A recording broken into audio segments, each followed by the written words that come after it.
नमस्कार दोस्तों, कैसे हैं आप सभी। आशा करता हूं आप सभी स्वस्थ होंगे, मस्त होंगे, तंदुरुस्त होंगे।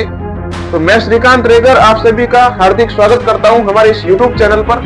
हम आज की क्लास में पढ़ेंगे राजस्थान का स्थिति एवं विस्तार, जो कि राजस्थान की हर परीक्षा में आपके महत्वपूर्ण साबित होगा। स्थिति एवं विस्तार का जो टॉपिक है, इतना महत्वपूर्ण टॉपिक है कि उससे सवाल बनना तय है। इसमें हम पढ़ेंगे कि स्थिति कहां पर, यानी राजस्थान कहां पर स्थित है विश्व के आधार पर, भारत में कहां स्थित है, एशिया में कहां स्थित है। इस प्रकार से राजस्थान का क्षेत्रफल क्या है, राजस्थान के पड़ोसी राज्य कितने हैं और कितनी सीमा लगाते हैं, और कौन कौन से जिले हैं जो हमारे साथ सीमाएं लगाता है। ओके, यानी हमारे दूसरे जो पड़ोसी राज्य हैं उनके साथ हमारे कौन कौन से जिले हैं जो सीमाएं लगाते हैं। इसके अलावा हम पढ़ेंगे रेडक्लिफ रेखा और भी हम अक्षांश देशांतर, सारी चीजें जो हमें पढ़नी चाहिए और जो एग्जाम में आती हैं वो हम सभी चीजें पढ़ेंगे।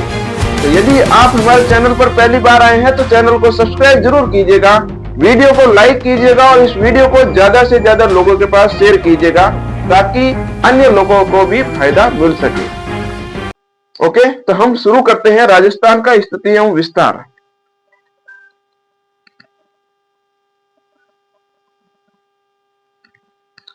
राजस्थान का स्थिति एवं विस्तार आपको एक एक पॉइंट समझना है और एकदम हम क्लियर पढ़ेंगे, एकदम क्लियर पढ़ेंगे। तो आप बिल्कुल वीडियो को अंत तक जरूर देखिएगा। नाम है स्थिति एवं विस्तार। स्थिति एवं विस्तार।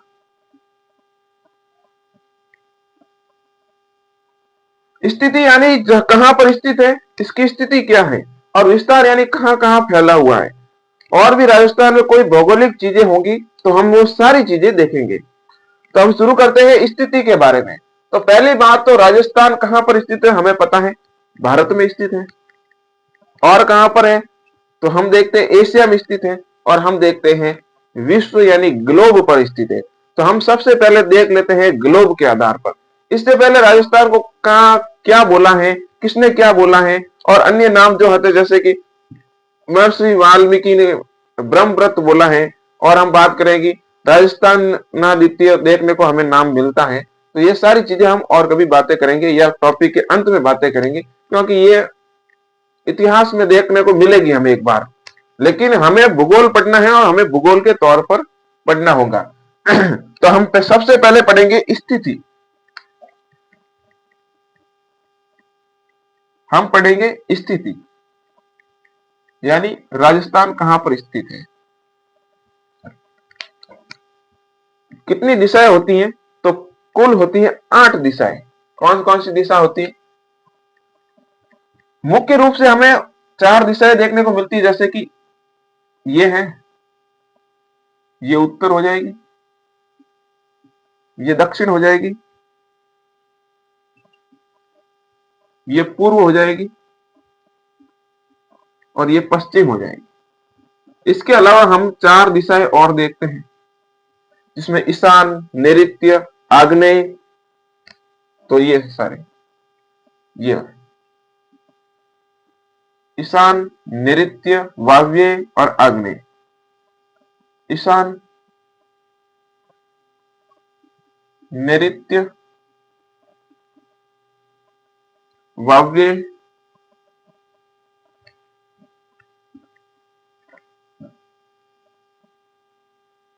वायव्य और आग्नेय।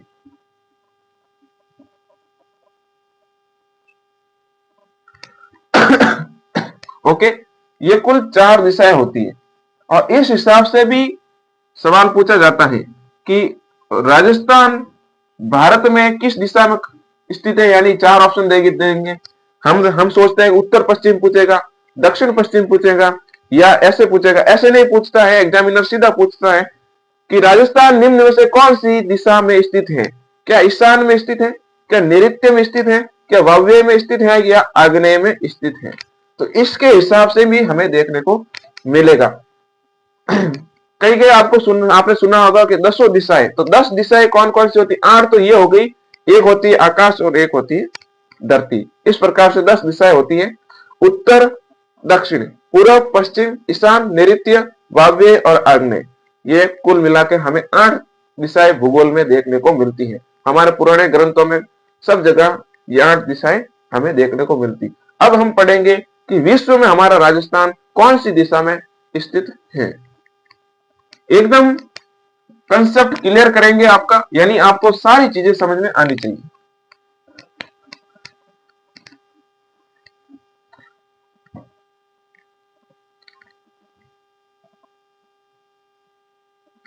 ये है मान लो ग्लोब। क्या है? ग्लोब। अब यहां से बीच में एक लाइन खींचते हैं तो ये हो जाएगी 0 डिग्री देशांतर, या इस देशांतर रेखा को एक और नाम से पुकारा जाता है ग्रीनविच रेखा। ग्रीनविच रेखा 7वीं 8वीं 9वीं क्लास में बहुत सारे भूगोल के टॉपिक होते हैं, हम उसमें पढ़ते हैं देशांतर या ग्रीनविच रेखा। फिर एक और हमें आडी बीचों बीच आडी खींचनी, ये तो खड़ी हो गई, अब आडी ग्लोब के बीचों बीच खींचनी है और ये हो जाएगी 0 डिग्री अक्षांश। 0 डिग्री अक्षांश, इसे हम एक और नाम से पुकारते हैं भूमध्य रेखा। भूमध्य रेखा, ठीक है। अब यदि हम इस 0 डिग्री से 23.5 डिग्री ऊपर जाए उत्तर की ओर, तो यहां पर मैं उत्तर दक्षिण लिख देता हूं। उत्तर, दक्षिण, पूर्व और पश्चिम। ओके, यदि हम इस 0 डिग्री अक्षांश से 23.5 डिग्री उत्तर की ओर बढ़े तो हमें एक रेखा देखने को मिलती है, कर्क रेखा। कौन सी रेखा? कर्क रेखा। यानी ऐसे गिनती करते हैं कि 1 2 3 4 5 ऐसे करते करते हमें एक रेखा देखने को मिलेगी 23.5 डिग्री, इसे हम कहते हैं कर्क रेखा। और इस 0 डिग्री से यदि हम 23.5 डिग्री दक्षिण की ओर बढ़े तो हमें देखने को मिलेगी मकर रेखा।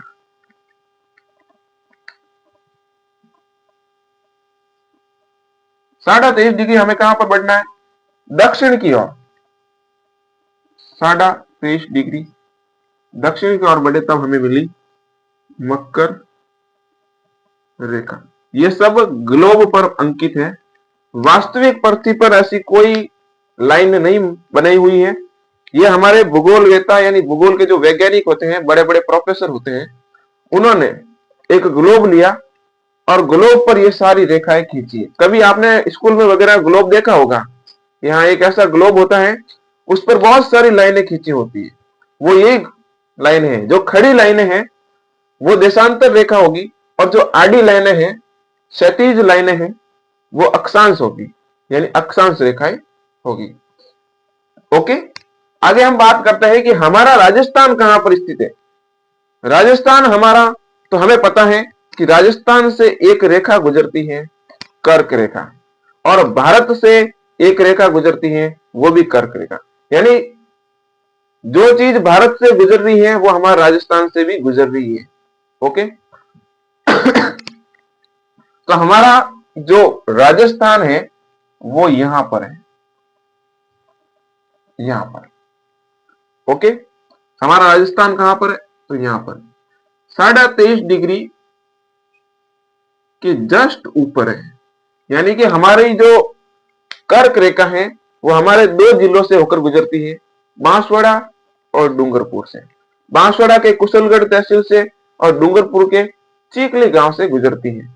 तो ये हमारा राजस्थान है और कहां से गुजर रही है?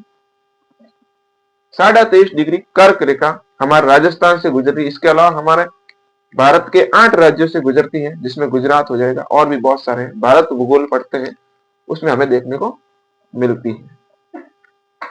तो ये 23.5 डिग्री पर कर्क रेखा पर हमारा राजस्थान स्थित है, सीधी बात है। ठीक है, अब इसके हिसाब से हमें पता लगाना है कि कौन सी दिशा में हमारा राजस्थान स्थित है। तो देखो, अगर हम यहां से देखें तो ये आधा गोला है, ये हो जाएगा उत्तरी गोलार्ध। उत्तरी गोलार्ध यानी गोला का आधा गोला, यानी गोले का आधा भाग, उत्तरी गोलार्ध।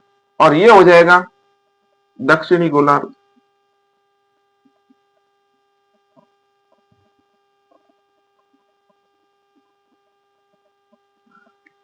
ये उत्तरी गोलार्ध है और ये दक्षिणी गोलार्ध है।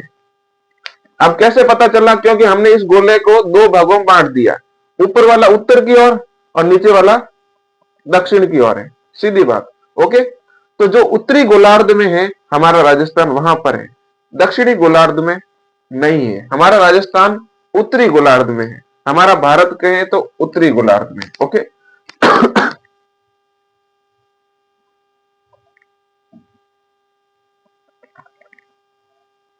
तो कहां पर स्थित है? उत्तरी गोलार्ध में। तो पहला पॉइंट यही बनेगा कि राजस्थान पृथ्वी के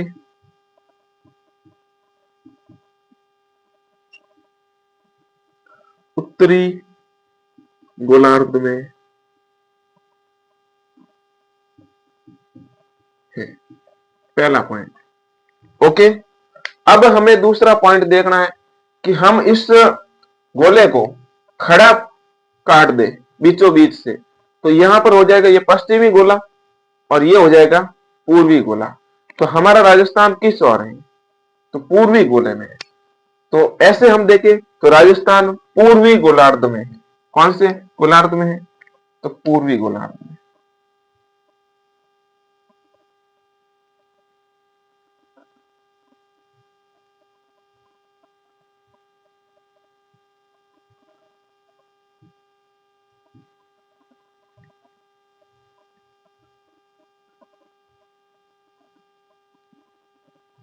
राजस्थान कहां पर स्थित है? तो एक तो उत्तरी गोलार्ध में। अगर हम ऐसे दो टुकड़े कर दे पृथ्वी के और ऐसे पृथ्वी के दो टुकड़े कर दे तो पूर्वी गोलार्ध में। अगर हम इन दोनों को मिला दे, क्योंकि हमें तो पृथ्वी पूरी मिलेगी, ऐसा नहीं कि आधा खरबूजा बांट के दे दिया, आधा इसका और आधा इसका, है ना। हम तो पूरी पृथ्वी पर रह रहे हैं ना, तो हमें पूरी पृथ्वी के बारे में देखना पड़ेगा। तो पूरी पृथ्वी जब जुड़ी हुई है तो हमें क्या दिख रहा है कि उत्तर में भी है और पूर्व में भी है। हमारा राजस्थान उत्तरी पूर्वी गोलार्ध में स्थित है। हमारा राजस्थान उत्तरी पूर्वी गोलार्ध में स्थित है। तो मोस्ट इंपोर्टेंट पॉइंट यही है कि हमारा राजस्थान है जो उत्तरी पूर्वी गोलार्ध में है। हमारा राजस्थान कहां पर है? उत्तरी पूर्वी गोलार्ध में। राजस्थान पृथ्वी पर उत्तरी पूर्वी गोलार्ध में स्थित है। ओके, ये मेन पॉइंट है। बस ये सारी चीजें जो है वो समझने के लिए है। एग्जाम में हमें कोई ऐसा लिखना नहीं पड़ेगा, आपको तो सीधा एक पॉइंट मिलेगा, उसको सही करना है। ओके, जो मेन पॉइंट है वो यहां पर निकला है। ये राजस्थान कहां पर स्थित है? तो पृथ्वी के उत्तरी पूर्वी गोलार्ध में है। कहां पर स्थित है? उत्तरी पूर्वी गोलार्ध। ओके, आगे हम बात करेंगे। ये तो हमें पृथ्वी के बारे में पता चल गया, ग्लोब के बारे में पता चल गया। अब हम बात करेंगे एशिया में, भारत और एशिया की हम बात करेंगे। राजस्थान कहां पर स्थित है? भारत में। और भारत कहां पर है? एशिया महाद्वीप में। तो सीधा सवाल बनेगा कि राजस्थान एशिया महाद्वीप में कहां स्थित है? राजस्थान एशिया महाद्वीप में कहां स्थित है? ओके, तो हम आगे बात करते हैं। यहां पर हेडिंग आप लगा सकते हैं कि विश्व के अनुसार, विश्व या फिर ग्लोब के अनुसार, विश्व या ग्लोब के अनुसार राजस्थान की स्थिति क्या है, सवाल कई बार आया हुआ है और आएगा। यदि हम पिछले 2-3 एग्जामों की बात करें, चतुर्थ श्रेणी कर्मचारी, जेल प्रहरी और पशु परीक्षक या फिर एलडीसी, ये जो पिछले एग्जाम हुए हैं उन सब में ये एग्जाम बना है सीधा सीधा। ओके, कोई घुमाने फिराने की बात ही नहीं है, या तो फिर कथन देता है या फिर सीधा ऑप्शन पूछता है।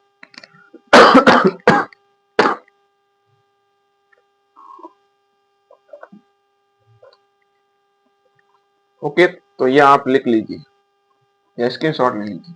आगे हम बात करते हैं,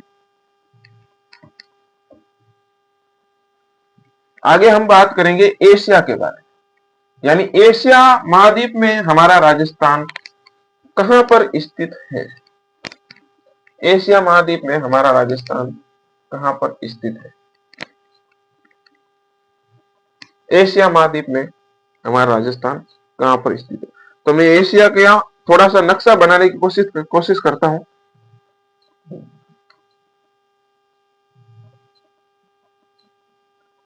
नॉर्मल ऐसे ही बना रहा हूं मैं।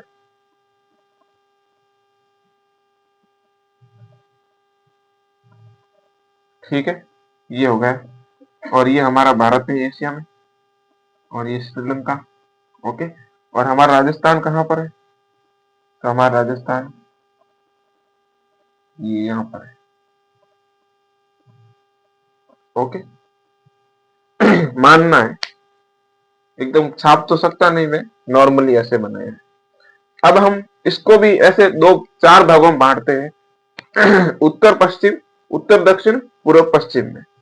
तो हम ऐसे करते हैं, तो यहां से बीचों बीच में ये ऐसे निकलेगा।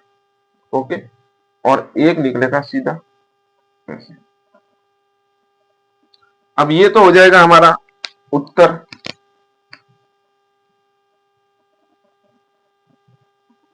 ये हो जाएगा हमारा दक्षिण, ये हो जाएगा पूर्व और ये हो जाएगा पश्चिम।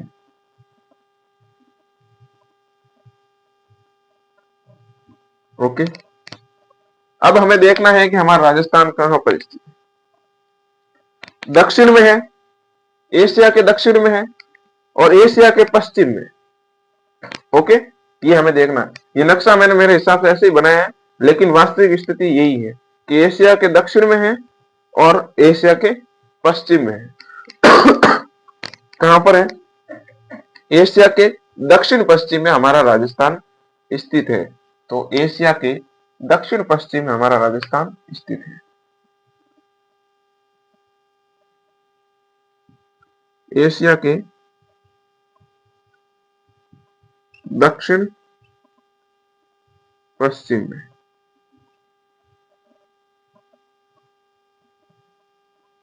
स्थित है। ओके, एशिया के कहां पर है, दक्षिण पश्चिम में है।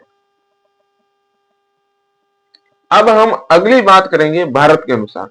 भारत में राजस्थान कहां पर है, भारत में राजस्थान कहां पर है।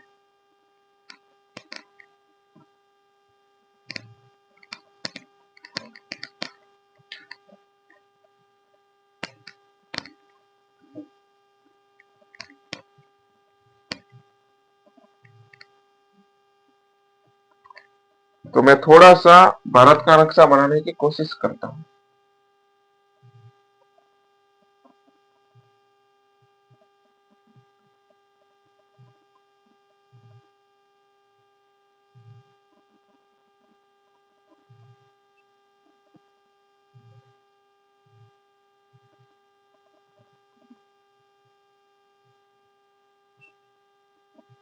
ठीक है, बढ़िया बना है तो भी ठीक और नहीं बना है तो भी ठीक, लेकिन कोशिश बहुत अच्छी है। ओके, ये थोड़ा सा ऐसे, ठीक है।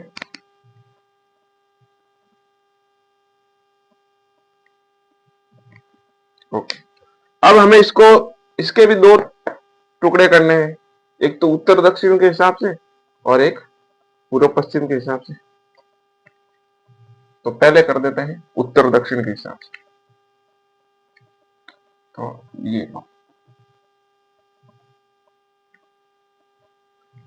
हो गया उत्तर और ये हो गया दक्षिण। अब हम इसको पूर्व पश्चिम के हिसाब से कर लेते हैं।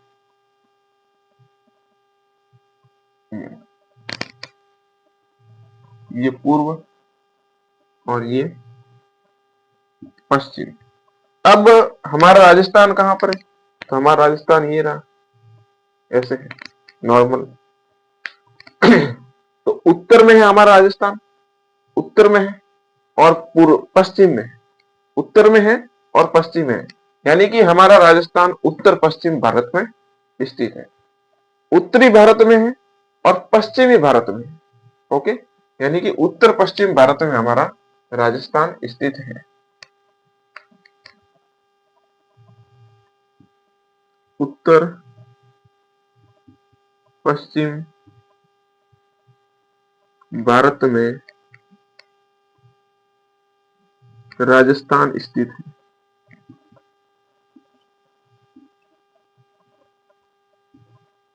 ओके, तो उत्तर पश्चिम भारत में हमारा राजस्थान स्थित है। यह तो हमें स्थिति के बारे में पता चल गया कि कहां पर स्थित है। अब हम बात करेंगे राजस्थान के पड़ोसी। तो राजस्थान में कुल 6 पड़ोसी हैं, जिसमें से 5 तो हमारे भारत के राज्य हैं और एक पड़ोसी हमारा पाकिस्तान है, यानी कि देश है। एक देश पड़ोसी है और 5 राज्य पड़ोसी हैं। ओके, हम बात करेंगे अब इसके पड़ोसियों की, यानी राजस्थान के पड़ोसी कौन कौन है। 0 से शुरू किया हमने एकदम, यानी कि अभी राजस्थान जन्मा ही होते से, पृथ्वी पर अभी अभी जन्मा है। अब इसके पड़ोसी देख लेते हैं।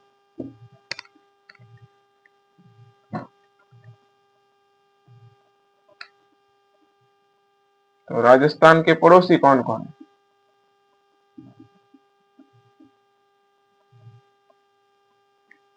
ओके, तो एक राजस्थान का नक्शा बना लेता हूं।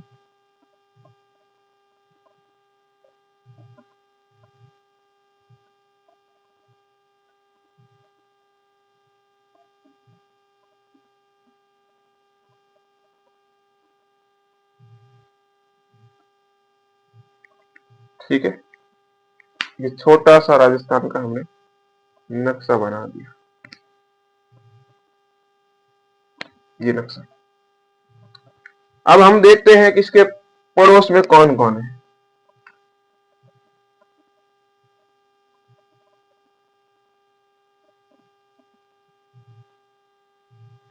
ये जो लाल लाइन है ये है रेड क्लिफ।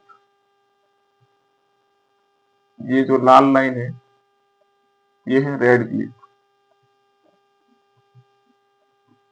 और ये है पाकिस्तान। पाकिस्तान, और इस पाकिस्तान और राजस्थान के बीच में जो रेखा बन रही है उसे हम रेड क्लिफ रेखा कहते हैं। तो पहला पॉइंट ये है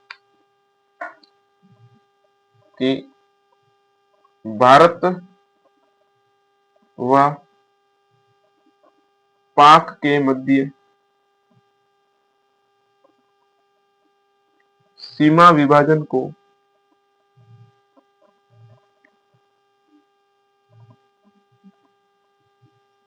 रेड क्लिफ रेखा से जाना जाता है।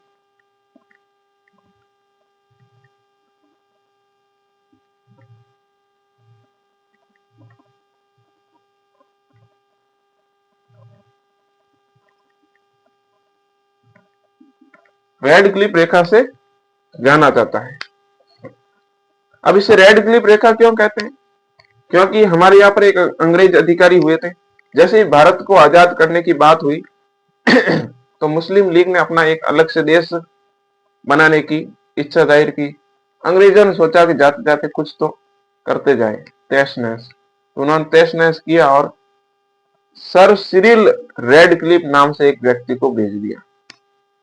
सर सिरिल रेडक्लिफ एकदम निकम्मा और ओझाइला था, यानी कि उसको कोई काम नहीं करना था।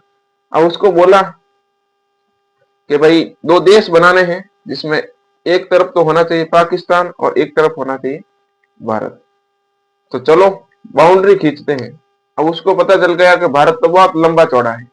अब बाउंड्री खींचते खींचते, एक तो वो खुद बुढ़ा था कि मेरे पोते पड़पोते आ जाएंगे तब तक बाउंड्री खींच नहीं सकते। तो उसने क्या किया कि लाओ भारत का नक्शा लाओ।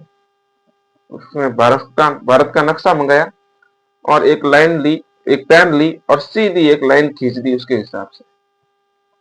अंग्रेजों का काम यही रहा है। यदि आपने कभी अफ्रीका महाद्वीप का नक्शा देखा है ना, तो सब आपको देश ऐसे मिलेंगे, एकदम सीधे सीधे। उनकी बाउंड्रियां एकदम सीधी होगी। जैसे हमारे यहाँ पर कैसी है, कटी फटी होती है, क्योंकि हमारे यहाँ पर लाइन से नहीं खींची हुई है, लाइन से सिर्फ यही खींची हुई है, बाकी सब एरिया हिसाब से खींची हुई। लेकिन जो अंग्रेज खींच के गए वो सीधा नक्शा लेते थे और खींच देते थे। तो बेचारे अफ्रीका वालों को ऐसे बांटा है जैसे कहीं पर बॉक्स बना दिया हो ना, जैसे उस हिसाब से। तो हमारे यहाँ पर भी सीधी लाइन खींच दी और इसका नाम फिर सर सिरिल रेडक्लिफ ने खींची तो उसका नाम रेडक्लिफ हो गया। अब इसको हमारी भारत सरकार चेंज भी नहीं कर सकती। क्यों चेंज नहीं कर सकती? कि हमारे अधिकार में होना कोई चीज तो उसे उसका नाम चेंज करना आसान होता है। हमारे अधिकार में कोई चीज होती है उसका नाम चेंज करना आसान होता है, लेकिन ये सिर्फ हमारे अधिकार में नहीं है, ये पाकिस्तान के भी अधिकार में है। तो हमारी तरफ भले इसको रेड क्लिप कहो या भले कुछ भी कहो चलेगा, लेकिन पाकिस्तान वाले तो इसको रेड क्लिप ही कहेंगे। और वापस दूसरी बात ये हो जाएगी कि वैश्विक मुद्दा है तो इसका नाम भी चेंज करना थोड़ा मुश्किल होता है, इसे हम रेड क्लिप रेखा ही कहते हैं। बाकी तो हम सबका नाम चेंज कर दिया, अब इसका ही बाकी है। ठीक है, तो पाकिस्तान और भारत के बीच में जो रेड क्लिप रेखा है उसकी लंबाई कितनी है उसको हमें कोई लेना देना नहीं। राजस्थान और पाकिस्तान के बीच रेड क्लिप रेखा की लंबाई कितनी है यह हमें लेना देना है। क्या लेना देना है कि राजस्थान और पाकिस्तान के मध्य कितनी है रेड क्लिप रेखा? तो 1070 किलोमीटर की रेड क्लिप रेखा है हमारे राजस्थान में आती है। ओके, तो राजस्थान और पाकिस्तान के मध्य रेड क्लिप रेखा की लंबाई कितनी है? 1070 किलोमीटर। राजस्थान व पाकिस्तान के मध्य रेड क्लिफ रेखा की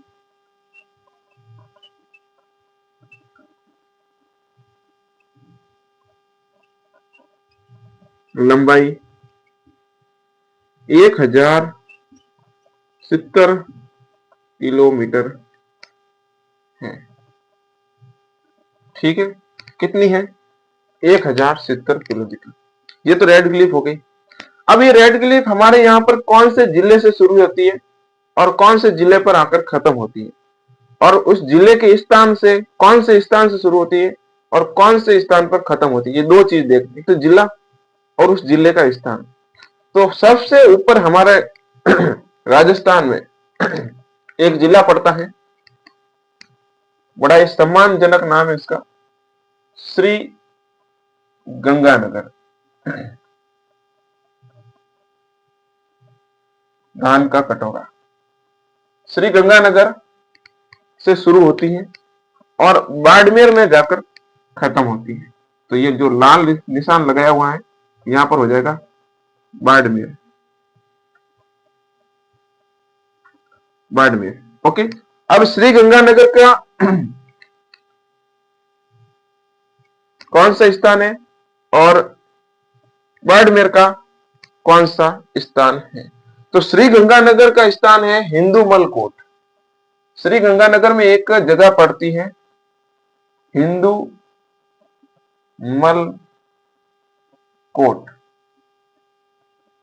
कोई समय यहाँ पर एक स्टेशन हुआ करता था रेलगाड़ी का और यहाँ पर बहुत सारे यात्री आते थे बहुत सारा माल इधर उधर होता था भारत पाकिस्तान में, आज ये एकदम सुनसान पड़ा है। ओके, कोई बात नहीं। ये हिंदूमल कोट आपको याद रखना है। हिंदूमल कोट कहां पर है? श्री गंगानगर। यहां से हमारे पाकिस्तान से सीमा शुरू होती है। ओके, पाकिस्तान से सीमा शुरू होती है। और यहां बाड़मेर में कौन सी जगह है? तो बाड़मेर में जगह हो जाएगी बाकासर। बाकासर गांव का नाम है और तहसील का नाम है शाहगढ़, कोई भी चीज दे सकता है, और जिले का नाम बाड़मेर है। यानी कि श्री गंगानगर के हिंदूमल कोट से शुरू होती है और बाकासर, शाहगढ़, बाड़मेर में आकर पाकिस्तान से हमारा नाता टूट जाता है। ओके, अब हमें आगे बात करनी है, तो ये सीधे यहां पर लिख देता हूं मैं कि रेड क्लिफ रेखा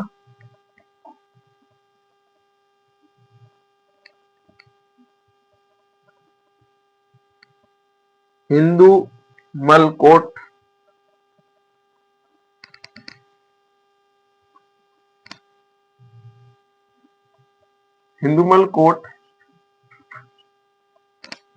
श्री गंगानगर से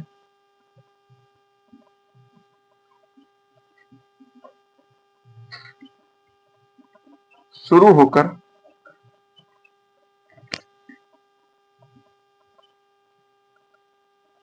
बाकासर, कोष्टक में शाहगढ़ लिख लेना, शाहगढ़, बाड़मेर में खत्म होती है। तो ये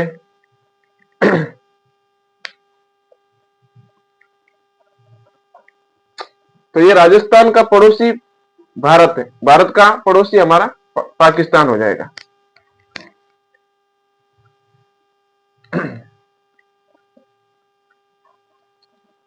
तो देखो, भारत व पाक के मध्य सीमा विभाजन को रेड क्लिफ रेखा से जाना जाता है।